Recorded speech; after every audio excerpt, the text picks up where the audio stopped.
the best place for the camera isn't necessarily, in fact, isn't generally the best place to put your microphone. The sound travels further than the camera angle. It's not such a bad idea to think of, well, what are the issues we have visually when we're doing that, and just turn the words light into sound. The wrong microphone put in the right place is likely to sound much better than the right microphone put in the wrong place. The smoke bomb is the equivalent of background noise. It's set design, it's location choosing, it's all that sort of stuff. I think that the key point for me, or anything else, is that a camera-mounted mic is not going to work unless your shot is so close that you can almost touch the camera. So you're going to need to disconnect your sound from your camera. You're going to need to get the sound in a way that's much closer to the source than you imagine. When you're listening to sound in a room, our brains are very good at ignoring the reflections, the acoustic, the background noises. We tend to focus on the thing we're interested in, which hopefully is the dialogue. The microphone doesn't have that intelligence. It doesn't have the ability to discriminate between wanted and unwanted sounds, and consequently it picks up the acoustic and the background noises far more than you would imagine just listening to the dialogue as a human being. You obviously need to be quiet. Everybody needs to be quiet, and just because you're not very close to the action doesn't mean you're not going to be heard. So you need to be very aware that the sound travels further than the camera angle.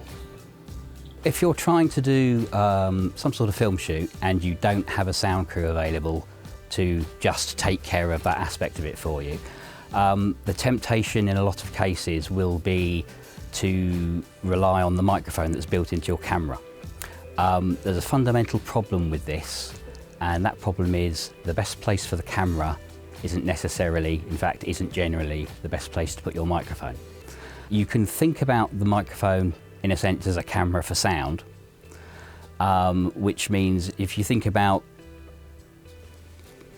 what you're pointing your camera at from a visual point of view, that might be what you want to capture in terms of the image. But if you think that your microphone is pointing at the same thing and is looking at the sound from all of everything happening in that camera's field of view, whereas in reality it's perhaps the person talking that you're interested in, you need to think of, which is useful to think of in sound terms, the way you're wanting to capture the sound is actually effectively with a longer lens, if you like, if you want to look at it in visual, if you want to take a visual analogy. If you're filming someone doing something, if the microphone's within a kind of arm's length of where they are, then it's probably in the right place and it's probably recording reasonable sound.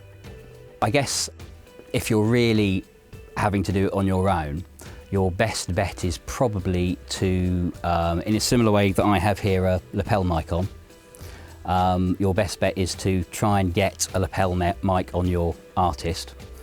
What that's going to enable you to do is record a cleaner sound, which won't have so much of the background noise going on. It also means if you're filming in a room that is quite what we call reverberant, which means quite a lot of echo going on in the room, the closer you are to the thing you're trying to record, the less of that echo you'll get. So again, the lapel mic will help you with that, whereas the camera mic is going to pick quite a lot of that echo, and the sound of the voice that you'll record will be quite echoey. The wrong microphone put in the right place is likely to sound much better than the right microphone put in the wrong place. So if you think long and hard about where the microphone's going to go, rather than which microphone it is, it will probably work quite well for you. When you're sound recording for your own video stuff, I would say learn and know your own limits. So there's stuff that's clearly going to be well within your comfort zone, and there's going to be other stuff that is way beyond what you're capable of doing. Know where the limit is. If you're good at doing a 1+1 interview, stick with it. If you need to do a 3+1 interview and you're not feeling good about that, get some help. Know your limits. If you only learn one piece of technical stuff, learn about gain structure so that the output of one thing is hitting the input of the next thing at the correct level, because if you get that wrong, it will be wrong forever, and it will either be distorted or it will be hissy. And if you've got your gain structure right, then you're probably generally doing a good piece of sound recording. The other thing that you need to be quite careful of, that's not immediately obvious, is the audio level that you're actually recording. You need to be careful that you don't just put the microphone on, press record and hope for the best. What we're looking for is to make sure that what you record onto tape, or these days onto hard drive or memory card, the level of the audio isn't too quiet and it isn't too loud. Your main problem is probably it being too loud, and if it gets too loud, what happens is, because it's a digital system, the digital system runs out of numbers to describe the level, and it starts making a horrible noise. It starts clipping, that's what we say. So you need to be careful that you check beforehand, do a little test, and if you've got an audio level meter on your recording device, just get someone to talk as they will be doing when you're filming, and just make sure the meter isn't hitting the end all the time. Listen to what you're recording, or listen back to what you have recorded. I often find that either people don't have separate audio recording devices plugged in, or they're just going off the recording off the camera, or if they even do have separate audio recording equipment, that they don't go through the effort of actually putting headphones on and listening to it.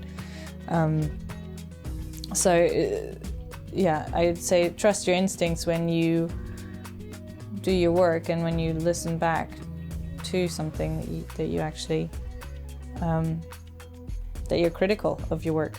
If it sounds bad, it sounds bad. If you're working on your own for video stuff, if you don't have a sound team, I would say most definitely always listen to what you're recording. If you think it's not right, if you think it's not great, then your ears are probably telling you the truth, and you probably need to stop and do something about it. Like, for all you know, you can see that there's a level on your recording device, but because you can't listen to it because you forgot your converter or your adapter, you're looking at level, but you can't hear it, so therefore you're not aware that actually the sound that you're seeing on the level is not the sound of somebody speaking, but it could be the boiler making a noise in the background. There's some things you can't avoid, so for practical effects, if you're using wind machines, that sort of thing, they make a noise. That's the kind of the way it is. Cameras, though, which have been a particular problem in recent years with the development of digital cameras that just turned out to be really noisy. For some reason, the manufacturers hadn't given entire consideration to how well they would work for audio. I'd say the tip there is being very conscious as a camera operator of the settings you've got in your menus that allow you to reduce that fan noise as much as possible. So is there a setting that means you can run the fan during rehearsal, but for the actual take, we can switch the fan off for a little while so we avoid that noise? For a video person, so if someone's coming from the world of picture, sometimes it's not immediately obvious what happens in the sound world. You see that there's a microphone involved. You need to have a microphone there somewhere to record what's happening, but quite how we get from there to the end stage where it's a final product that's been mixed with music and everything else going on, it isn't entirely clear. One way of thinking about this is to make an analogy with what happens in visual effects. If you think about, in visual terms, filming your actor against a green screen, so you've got live action actor against a complete green screen. So what's going to happen there is you get your live action actor, then in post-production you're going to add all the backgrounds, everything else in post-production with CGI. That is essentially the way that sound works, and has always worked since we started having sound for pictures, in that on the film set, what's happening is your sound recordist is there to record clean dialogue. That's his primary role. What you're concerned with is getting as clean a dialogue from the actors as you possibly can. That's the sound equivalent of your live action actor. Everything else will be taken care of in post. in terms of adding all the sound effects layers, all the ambience layers, any music accompanying it.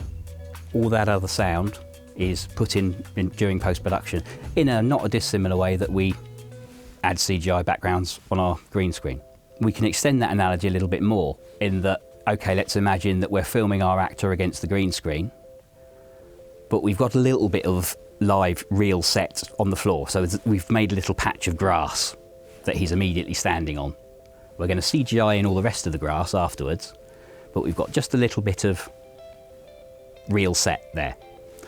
The analogy in sound is, okay, what are we recording with our microphone in addition to the actor's voice?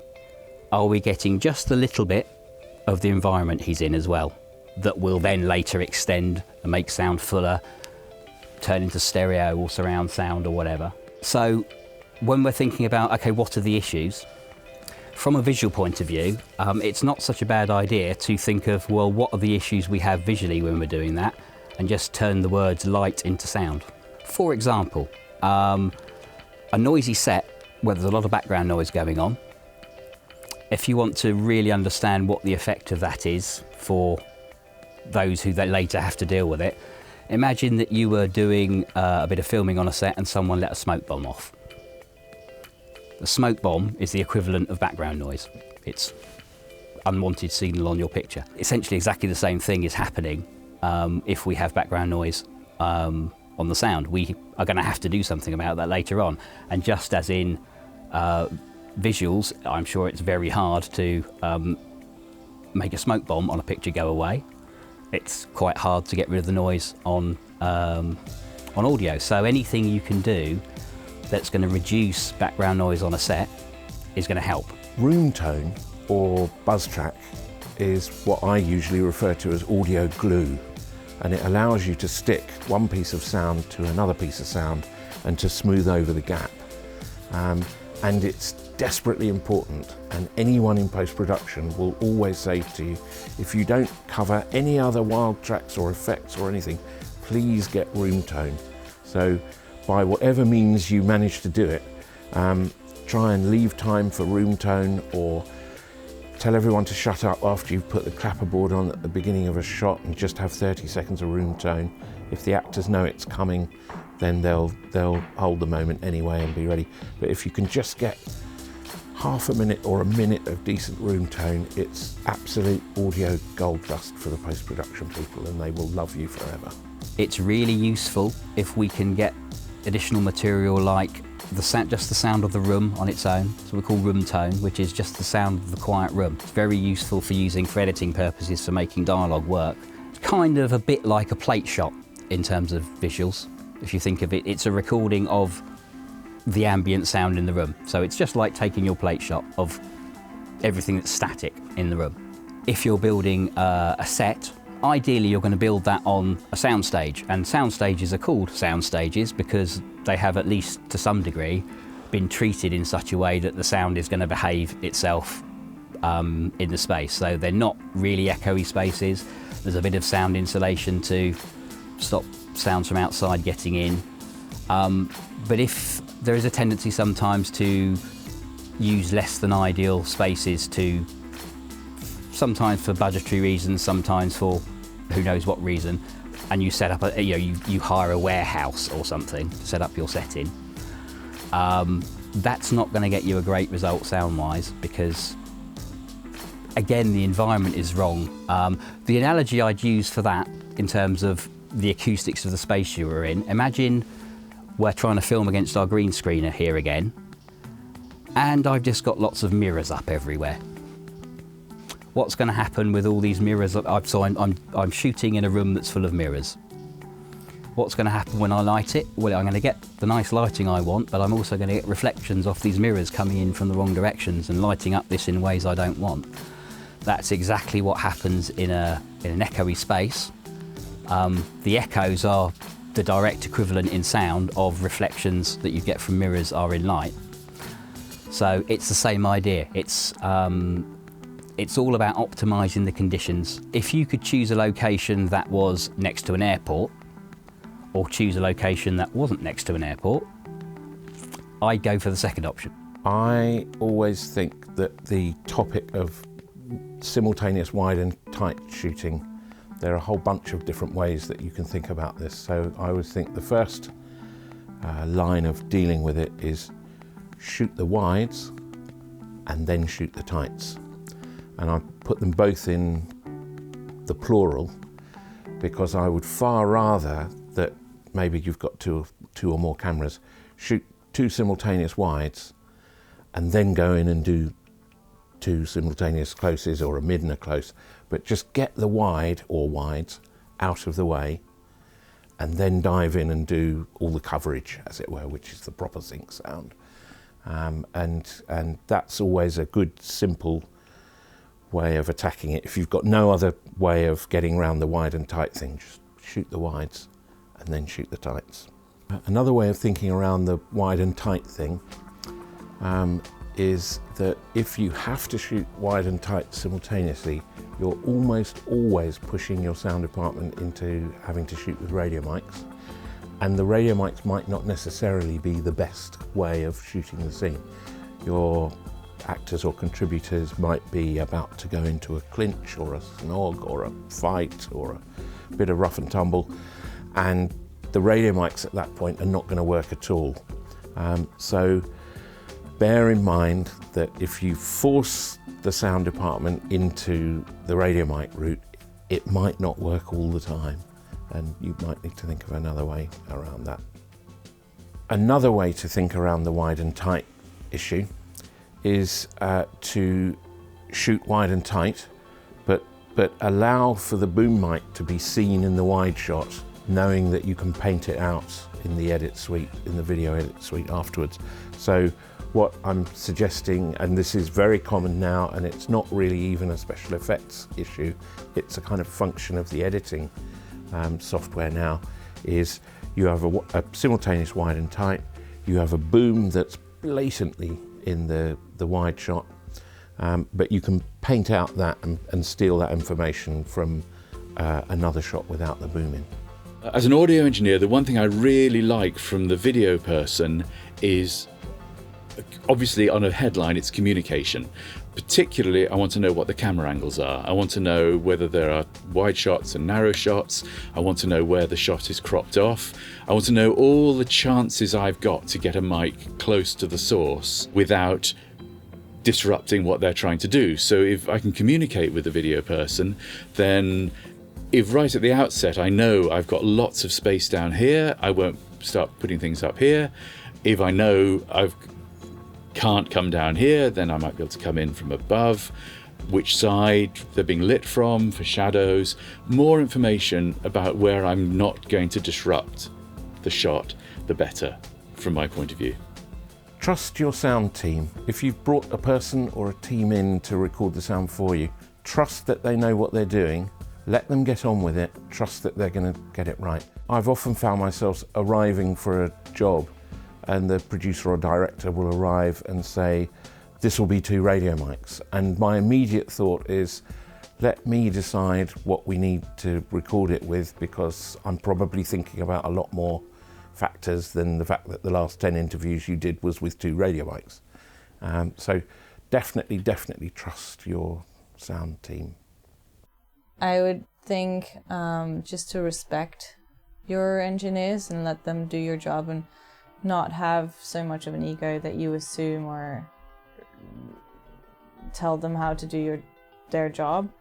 You hire somebody to do a certain job, so you should do whatever you can to let them get on with their job in the best way that they can, so that they can deliver the best product that you need to make your dream come true as, say, a director or as a video engineer or whatever.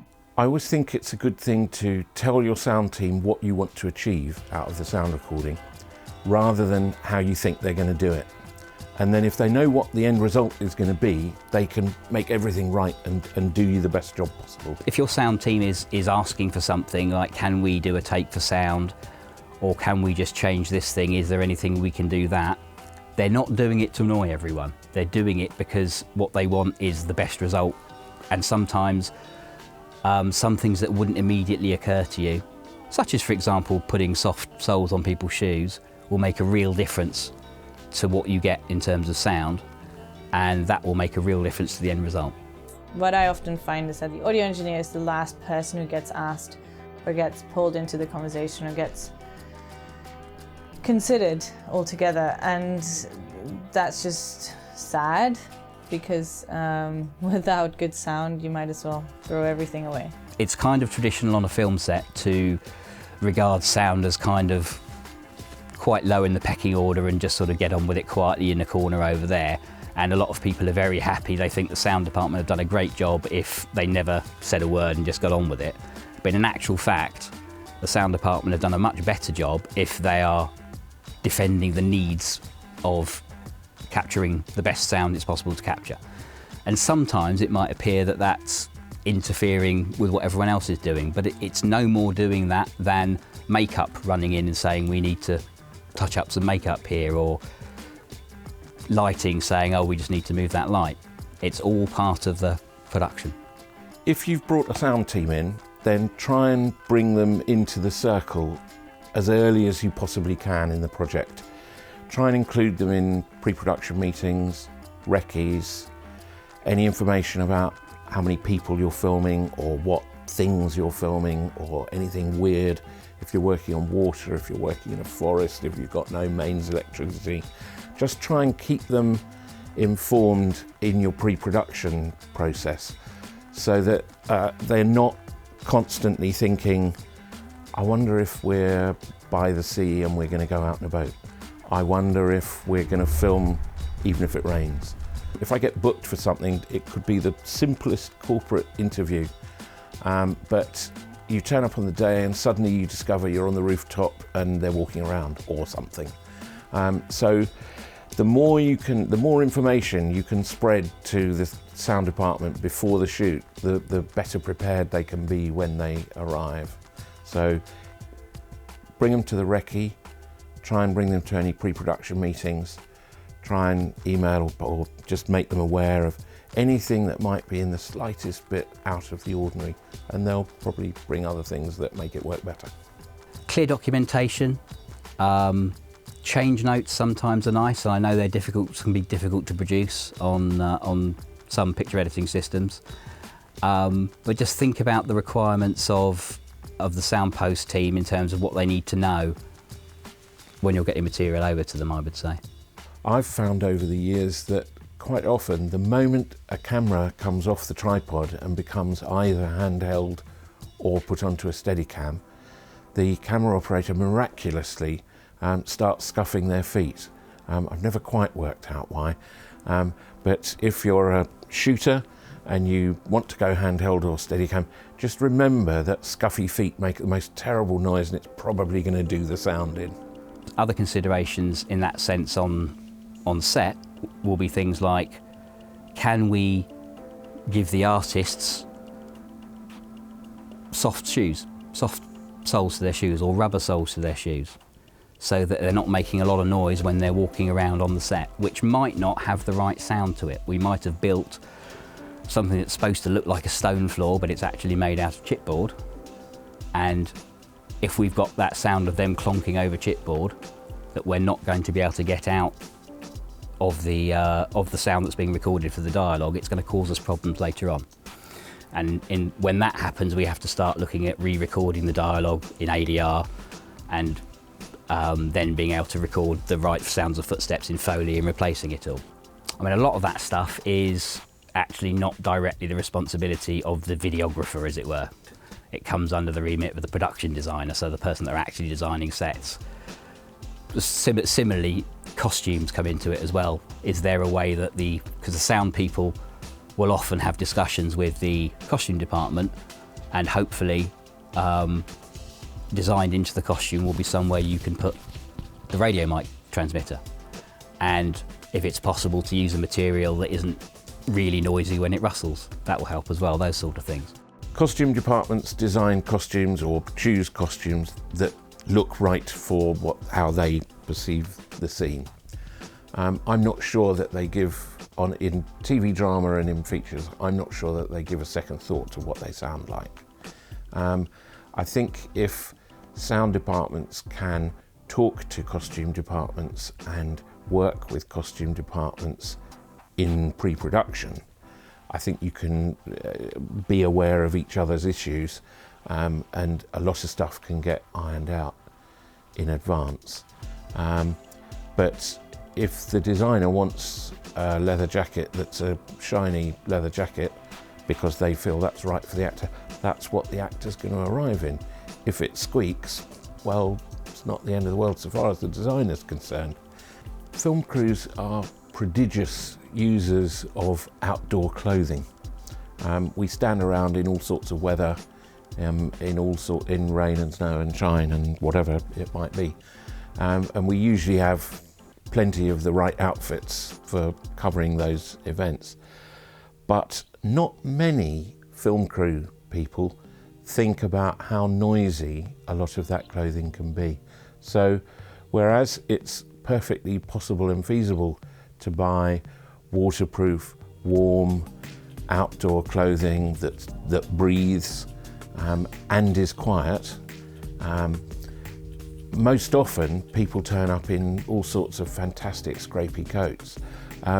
One of the ironies is that if you go and stand next to the average film crew, all the big outdoor warm clothing is generally in dark colours because people think about the camera department and think, oh, I'll get black or dark blue or brown or whatever it might be because it's less likely to be seen in a reflection. But very few people think, I'll go with one of the materials that's not so scrapey when I walk next to the camera or where I rub my arms or whatever might go on. So it would be brilliant as a general thing if people started wearing the more quiet fabrics. Bird watchers are our friends because bird watchers and nature photography types have a big thing about quiet fabrics because they don't want to scare their stuff off.